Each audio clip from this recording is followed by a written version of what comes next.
Hey folks, welcome to the Flipside. I'm Sam. I'm JT.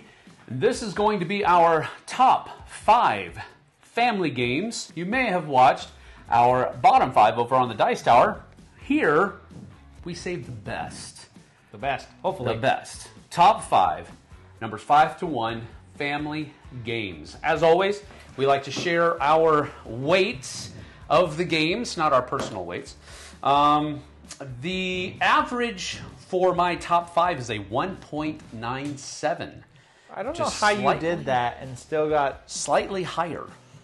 How did you do that and not do any 2.0 more games? That doesn't even make any sense. Mine is a 1.73. Really? Yeah. I'm just surprised that your number could be that high if your highest game was 2. I had 2 that were exactly 2.0. One was a 1.93, one was a 1.91, and 2.02.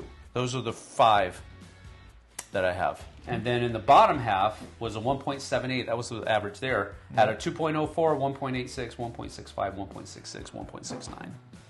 I had a bunch of smaller ones, much smaller. Yep. Right on. That is that. Let's get to it. Our top 5 family games. Oh, let's hit it.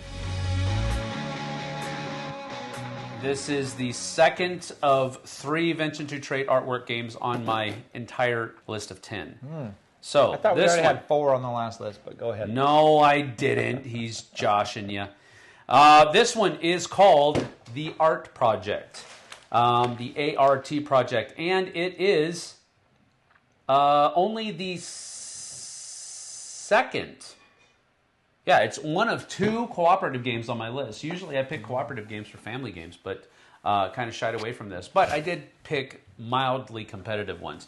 The Art Project is cooperative, where each player is working for the Art Rescue Team, ART Project. And so what we're trying to do is we're trying to reclaim pieces of artwork that have been stolen by the White Hand, a terrorist organization working in different spots throughout the world. What you're basically trying to do is you're trying to, first of all, locate where these different pieces of artwork are showing up in different cities on the map.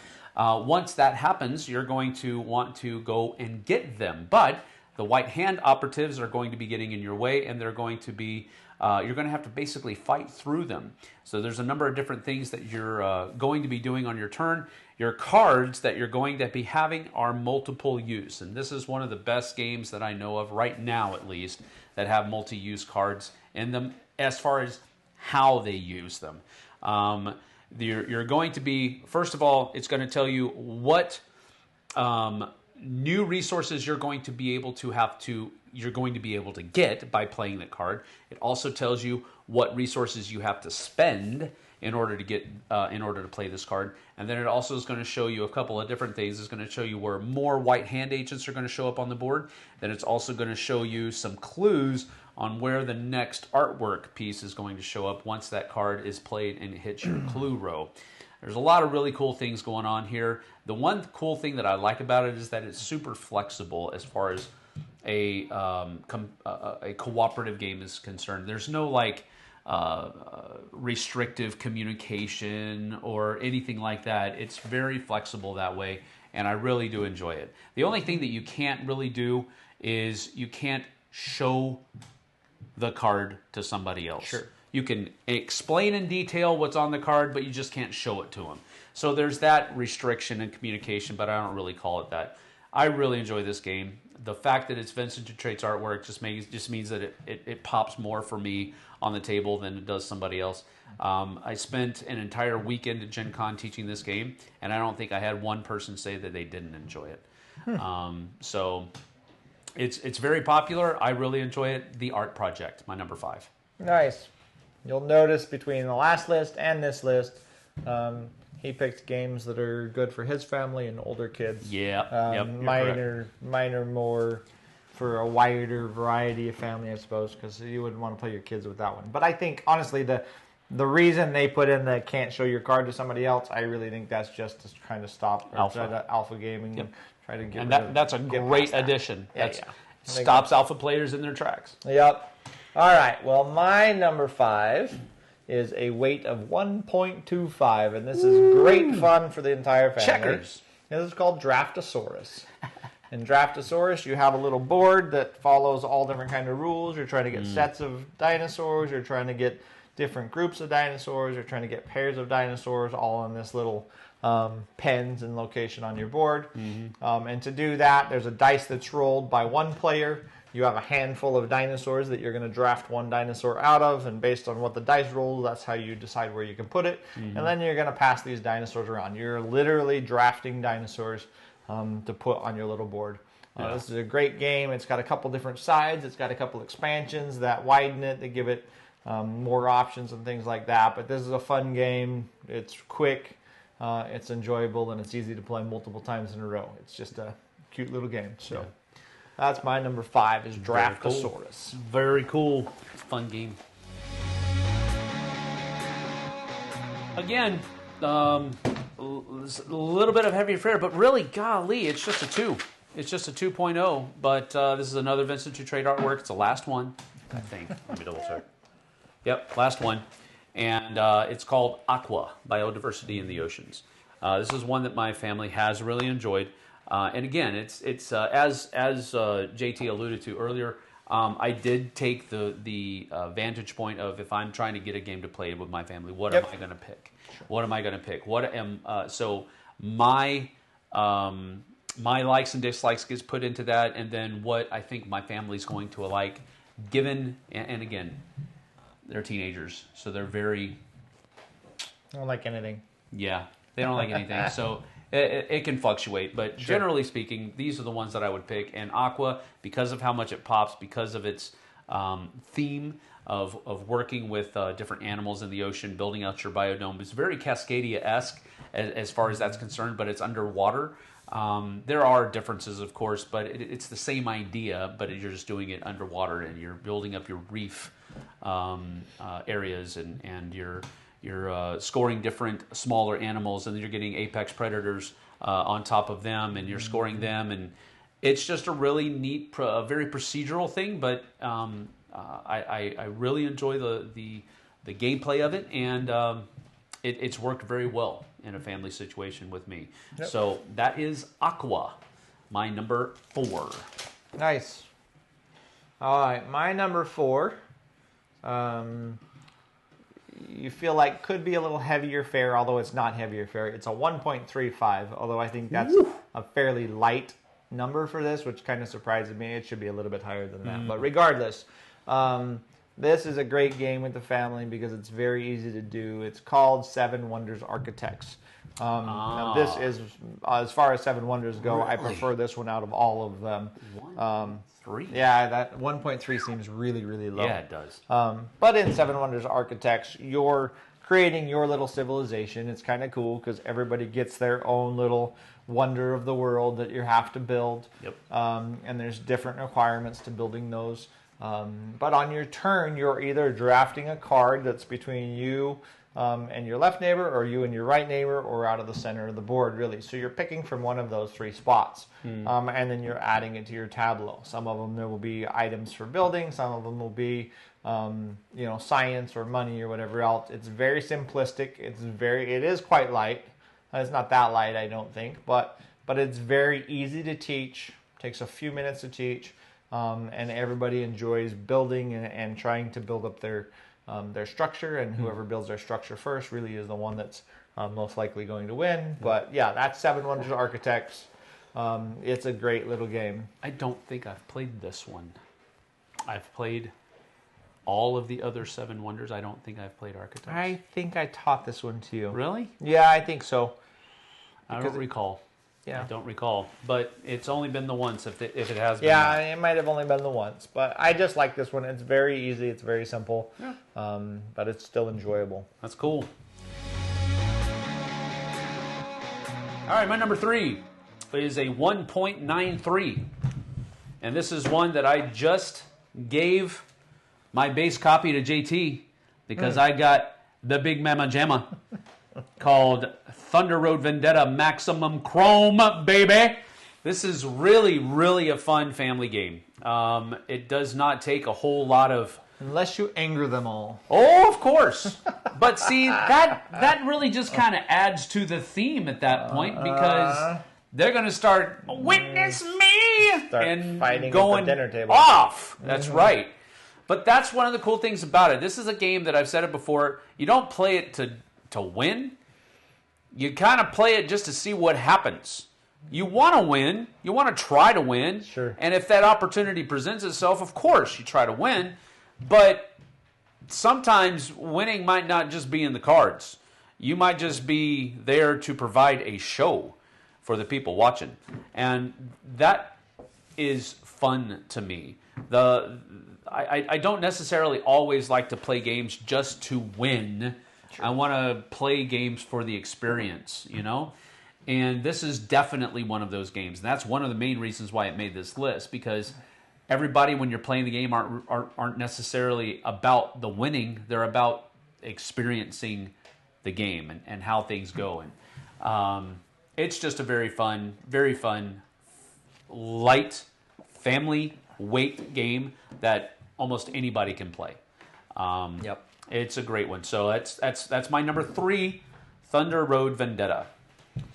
All right. My number 3 is really actually cooperative games. I was going to try to see King of Monster Island. That's a spoiler. Go to watch the other video. But this is my other, and this is the main cooperative game that I play with families, with kids, with everybody else, and this is Horrified. Horrified specifically. American Monsters is my favorite.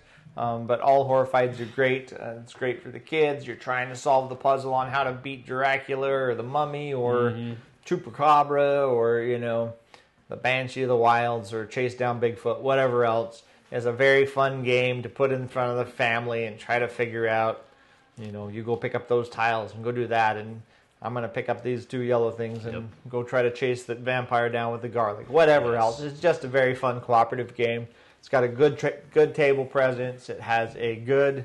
The mechanics are just extremely solid in the way that this game works. So that is my number 3. That is Horrified. I love it to death. It is simply not high enough. Huh, that's weird, because it's 2.19. No, it's not. It is 2. It is not. It is 2. It's a 2.02. No. You American looked at the wrong Monsters? one. No, I didn't look at American Monsters. I just used Horrified. No, I see. You're lucky. Yeah. All right. You're very, very lucky. All right. I didn't figure you were going to have it. My number 2 is Horrified. Because it's a 2.02. The base game is 2.02. Now, it might fluctuate. I just looked at Horrified, the original one. I didn't look at the other ones because I was going to use this base game as the general thing. It's kind of a placeholder. In my opinion, the weight of the game doesn't really fluctuate a whole lot based on what box you're using. Sure. You're still doing the same thing in all the different boxes. The complexity comes in to how the puzzle has to be solved for each monster. That's really where the complexity level changes. Is some monsters are harder to beat than others. But what you're doing is the same in all of the different games. So I'm using Horrified, the Universal monsters, as a placeholder for any of them. I was just wondering how you were going to do this list without putting Horrified on, so you're pretty lucky. No, it's not going to happen because my family loves this game. I own all 4 versions of it because they like it so much. And the last one, the World of Monsters, actually has it to where you can use monsters from the other games in it. The Greek one. Yeah. Oh, yeah, just from the Greek one. You're right. Just from the Greek one. But it's a really fun game. Really, really fun game. And, anybody really... I mean, the younger you get, the more you'll have to help them understand the rules of the game. They can still figure it out. But they can still figure it out, absolutely. It's not difficult at all. It's moving around the board, roll and move even. And it's just a really fun game. I'm using the Universal Monsters as a placeholder, but really, you pick your flavor, which one you get, and you're pretty much right there. That's my number 2, Horrified. Nice. Okay, well, my number 2 is a great game where you're drafting tiles. You're making a little 5x5 square kingdom of your own. You're putting little biomes together by drafting these tiles in King Domino. That's cool. Specifically Origins. Origins has the advantage. Origins is the best version of King Domino in my opinion. Not only that, but in the game there are 3 different modules, so you can ramp up some of the complexity and get a couple depending on the group you're playing with. But in King Domino, you're drafting a tile to add to your little board, and then you're placing your guy, depending on draft order, out to the next set of tiles. So you might draft really early so that you get an early pick, but your tile might not be quite as good.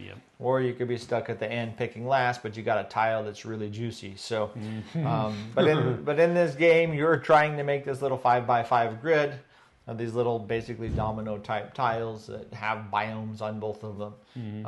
And you score in regular King Domino based on how many crowns are in each biome, or in Origins based on how much fire is in each biome. But yeah, I love King Domino. It's a great thing. It's easy to pull out. It's fun to play. King Domino was one of the 40, my short list of 40. I've just kind of cooled on it a little bit.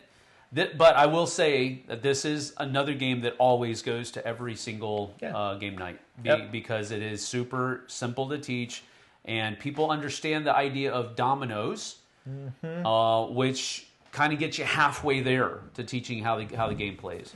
So yeah, it's a great pick. My number 1 and my number 2, by the way, those were the first 2 that I picked for the list. And I picked them in order because, for just the reasons. Horrified is one of those games that I know my family will enjoy playing. And my number 1 is a game that I definitely will enjoy playing because it's about Vikings. Gnar. My family loves this game. And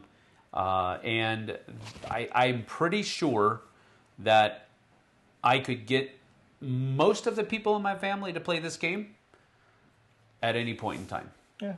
Because we just enjoy it that much. First of all, what we like about it so much is that it's such a small game. It can go anywhere. It has high mobility. Now, the footprint isn't as mobile as the actual box is, but that's one of the cool things about it, is that there's so much game in this little box, and it's so fun, and it looks so good. Artwork is such a good, such an appealing factor for me. And what you're doing in the game is understandable. You're collecting different sets of Vikings, and you're using those sets of Vikings to go on different journeys and collect resources, and it's a race to 40. First person who gets there triggers the end of the game. Whoever has the most points at the end of that round is the winner. And often it has been the person that triggers the game is the winner, but almost an equal number of times the person who triggers the end of the game doesn't win because somebody else is able to eclipse them. But often it is the person that triggers that wins. But I like that feeling in the game that you might have triggered the game, but I'm not out of it. I could still win. Sure. I like it. That's my number 1 though. Gnar. Nice. I can say the same thing. I can actually say 4 of these, as soon as I saw them, landed on there without with any real 5 deliberation. of these guaranteed were on here. Yep. The other 5 I had to determine. Yep. But this one, actually, when I saw it, it was my number 1 as soon as I saw it. And this one is an Uwe Rosenberg game that I love to death, that my family loves to death, that my nieces and nephews, that everybody plays that loves to death. That's New York Zoo.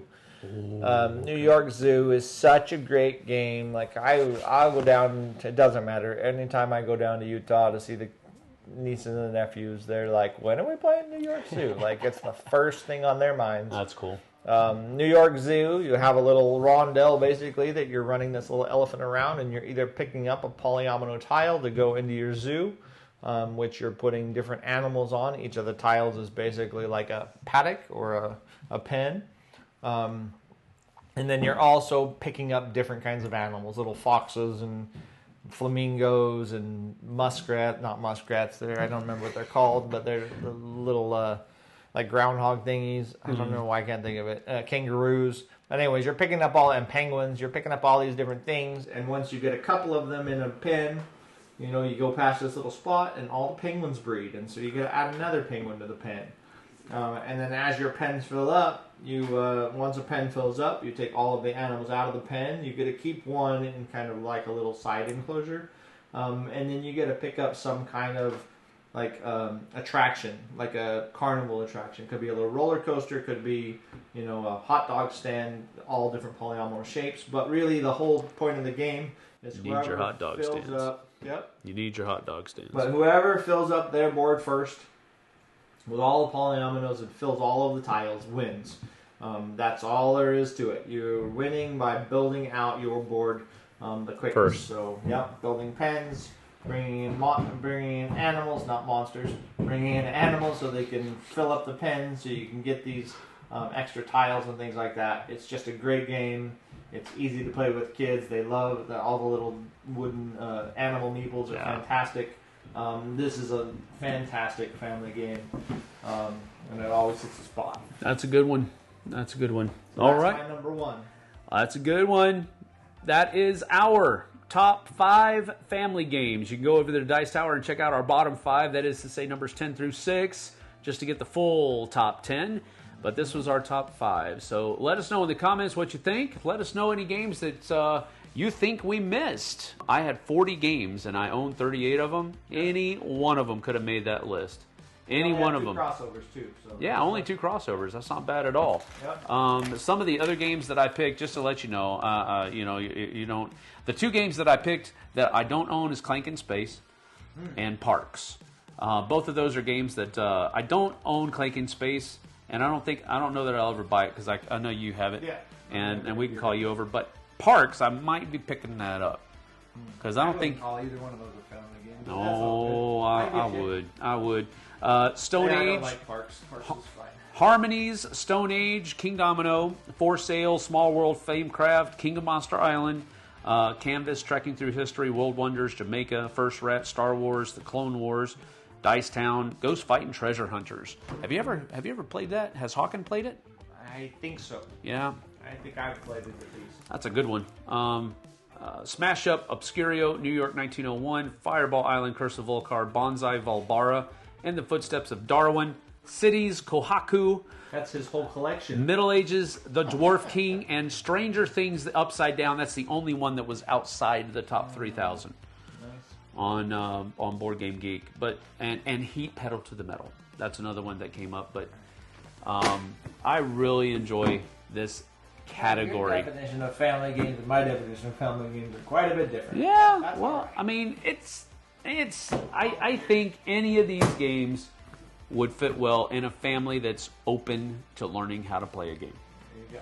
You're going to have variation anyway, but There you go.